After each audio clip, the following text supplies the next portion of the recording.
ایک اہم فیصلے میں سپریم کورٹ نے واضح کیا ہے کہ ریزرو زمرے سے تعلق رکھنے والے طلبہ اگر جنرل کیٹیگری کی کٹ آف سے زیادہ نمبر حاصل کریں تو انہیں غیر محفوظ یعنی جنرل نشستوں پر بھی غور کے لیے مکمل حق ہوگا۔ عدالت عظمیٰ نے کہا کہ درج فہرست ذات S C, S T, O B C سے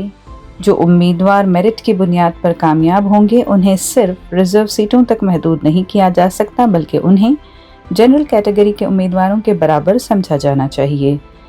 یہ مشاہدات عدالت نے کیرلا ایڈمنسٹریٹو سروس میں بھرتی سے متعلق 2013 کے کیرلا ہائی کورٹ کے فیصلے کو کل عدم قرار دیتے ہوئے کیے، جس میں ریزرو زمرے کے امیدواروں کو صرف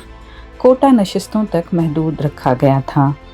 جسٹس ایم سندریش کی بینچ نے کہا کہ غیر محفوظ نشستوں کا مطلب یہ نہیں کہ میرٹ پر کامیاب ہونے والے ریزرو زمرے کے امیدواروں کو خارج کر دیا جائے۔ عدالت نے نوٹ کیا کہ ریزرویشن کا مقصد نمائندگی کو یقینی بنانا ہے، نہ کہ میرٹ کو نقصان پہنچانا۔ یہ فیصلہ ملک بھر میں سرکاری ملازمتوں اور تعلیمی اداروں میں داخلے کے عمل پر اثر کرے گا اور نشستوں کی تقسیم سے متعلق پالیسیز میں واضح رہنمائی فراہم کرے گا۔